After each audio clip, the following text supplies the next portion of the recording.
Santaldih thermal power প্ল্যান্টের 50 বছর পূর্তি উদযাপন করা হলো। এদিন অনুষ্ঠানের শুরুতে সাঁওতালডিহি টাউনশিপ থেকে একটি বর্ণাঢ্য শোভাযাত্রা প্ল্যান্টের গেট পর্যন্ত যায়। সেখানে গোল্ডেন জুবলি পার্কের উদ্বোধন করা হয়। তারপরে বেলুন উত্তোলন করা হয় এবং সেখান থেকে টাউনশিপে এসে একটি নতুন guest house, swimming pool, logo এবং সভাগৃহ উদ্বোধন করা হয়। তারপরে শিশু তীর্থ মাঠের সামনে একটি মঞ্চে অনুষ্ঠান করা হয়। সেখানে প্রদীপ প্রজ্বলন, অতিথিবরণ ও বক্তব্য রাখেন আগত অতিথিরা। উপস্থিত ছিলেন মাননীয় বিদ্যুৎ মন্ত্রী Arup Biswas, CMD doctor PB Selim এবং পুরুলিয়া জেলার মাননীয় মন্ত্রী সন্ধ্যা রানী টুডু, পুরুলিয়া জেলা পরিষদের সভাধিপতি নিবেদিতা মাহাতো, সাঁওতালডিহি থার্মাল পাওয়ার প্ল্যান্টের জেনারেল ম্যানেজার অলোক কুমার ঘোষ, অন্যান্য বিশিষ্ট অতিথিগণ। অনুষ্ঠানের বক্তব্য রাখছেন মাননীয় মন্ত্রী অরূপ বিশ্বাস মহাশয়।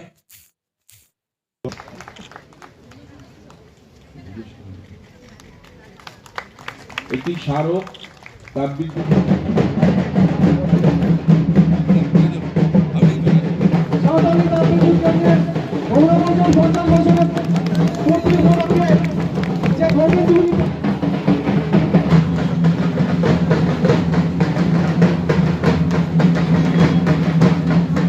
আমাদের অতিথিগণ আমাদের সাথে আছেন মাননীয় শ্রীমতী সন্ধ্যা রানী টুডু এবং মাননীয় শ্রীমতী নিবেদিতা মাহাতো।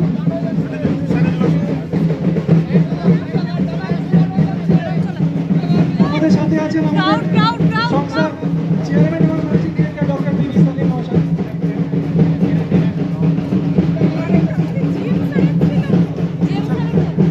আমরা বেলুন উত্তোলনের মাধ্যমে শুভ সূচনা করলাম।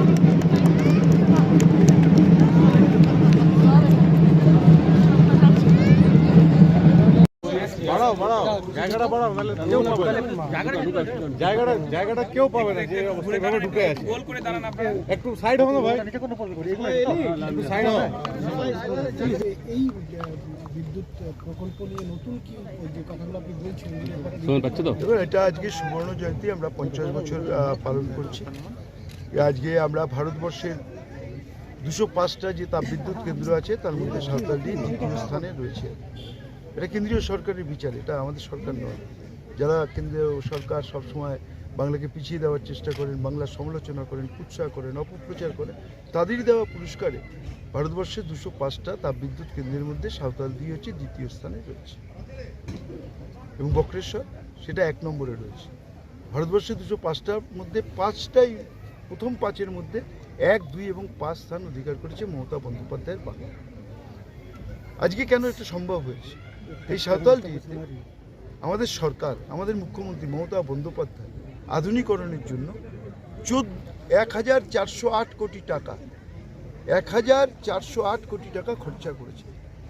ফলে আজকে আমরা উন্নত মানের আজকে বিদ্যুৎ তৈরি করতে পারছি এবং সরবরাহ করতে পারছি। একটা সময় ছোটোবেলা থেকেই লোডশেডিং নামক শব্দটা শুনেছিলাম। 2011 সালে মমতা বন্দ্যোপাধ্যায় ক্ষমতায় আসার পর বাংলার অভিধান থেকে লোডশেডিং নামক শব্দটাই তুলে দিয়েছে। আজকে রুরাল ইলেকট্রিফিকেশান 100%।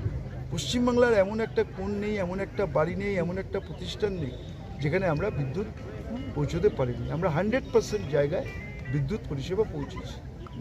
এমনকি 75 ইউনিট আমরা মাননীয় মুখ্যমন্ত্রীর নামকরণ করেছেন হাসির আলো, তাতেও কয়েক লক্ষ মানুষকে আমরা আজকে বিনা পয়সায় বিদ্যুৎ পৌঁছে দিচ্ছি।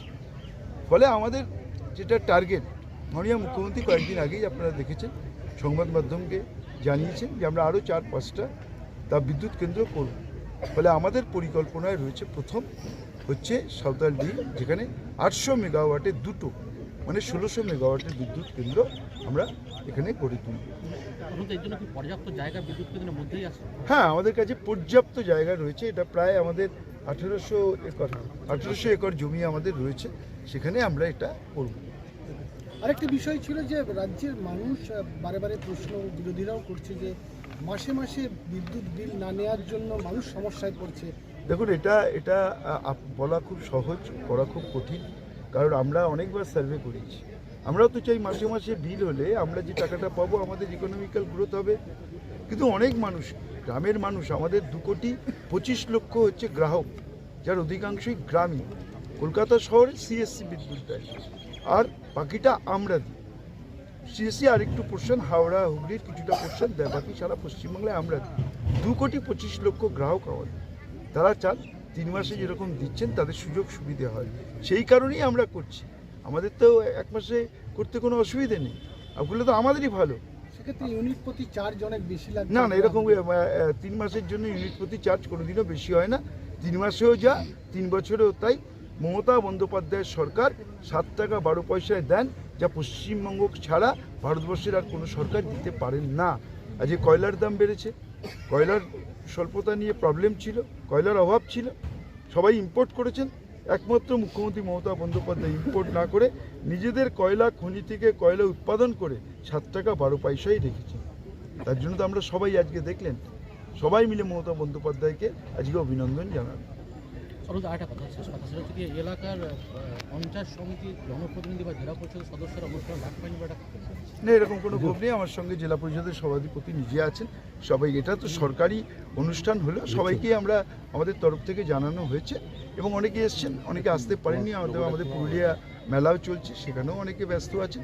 ফলে আমাদের সবাইকে নিয়ে, আমরা কাউকে বাদ দিয়ে নই, সবাইকে নিয়েই আমাদের সংসার। সাধারণ মানুষ, এই অঞ্চলের মানুষ আমাদের পাশে আছেন বলেই তো আমরা এত ভালো কাজ করতে পারছি, এত ভালো পারফর্ম করতে পারছি। তাদের সহযোগিতা তো সবসময় দরকার। বলছি নতুন যে আপনি বললেন 2টো ইউনিট তৈরি হবে, এটার বাজেট কত আছে বা টাকা কত?